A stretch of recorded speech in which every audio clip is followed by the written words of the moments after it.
तर पूजा खेडकर यांच्या आईचा व्हिडिओ व्हायरल झाल्यानंतर दिलीप खेडकर यांचे वकील ॲडव्होकेट रवींद्र सुतार यांनी न्यूज 18 लोकमतकडे या प्रकरणाबाबत खुलासा केलाय। मुळशीतील व्हायरल झालेला व्हिडिओ हा वर्षभरापूर्वीचा आहे, तर या जमिनीचा वाद कोर्टात सुरू असल्याचं त्यांनी सांगितलं।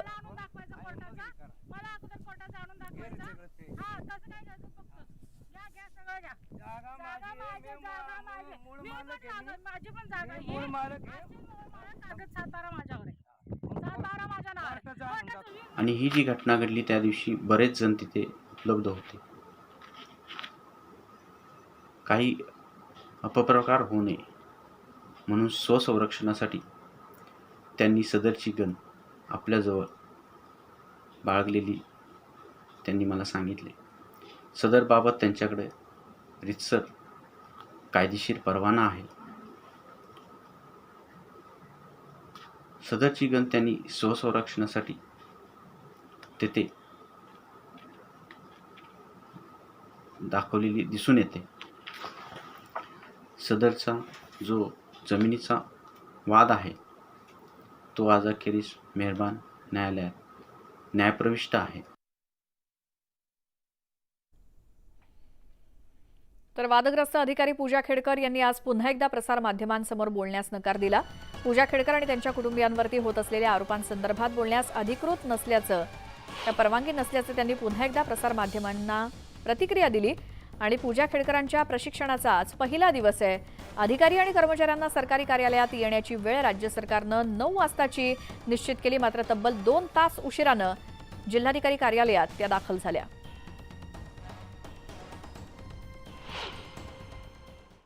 I am not authorized to speak on this matter. Ma'am लेकिन क्या ये सही है कि नहीं कि आपने पुणे पोलिसांनी तुम्हाला काही नोटीस बजावली आहे का?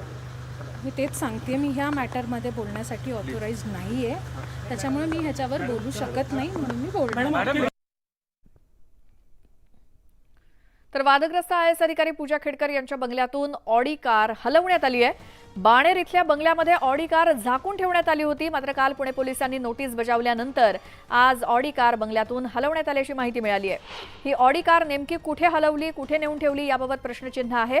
याच ऑडी कारवरती अंबर दिवा लावून पूजा खेडकर जिल्हाधिकारी कार्यालयामध्ये जात होत्या।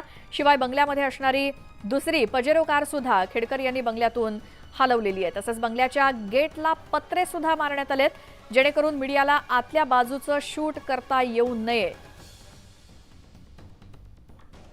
अधिक माहितीसाठी जाऊयात, आमचे प्रतिनिधी चंद्रकांत फुंदे आपल्या सोबत आहेत। चंद्रकांत, काय या घडामोडी?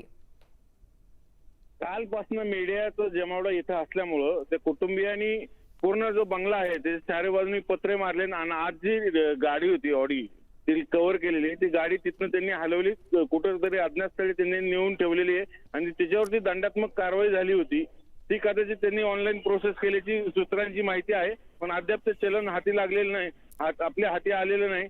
पण पोलिसांचं, आम्ही ट्रॅफिक पोलिसांशी बोललो असतो तेही म्हटले त्यांनी जर ते चलन जरी भरलं तरी आम्ही मोटर व्हेकल ऍक्टनुसार ते सगळं कोर्टात जमा करून त्यानुसार त्यांना तो दंड होईल आणि ते प्रकरण दप्तरी दाखल होईल। म्हणजे थोडक्यात या मोटर व्हेकल या गाडीवरती फार तर फार दंडात्मक कारवाई होऊ शकते।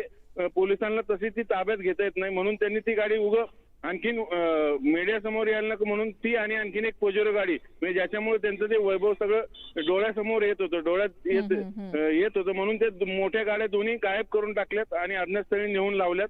आणि इथेही आता बंगल्यात तसं आता तरी कोणी दिसत नाही।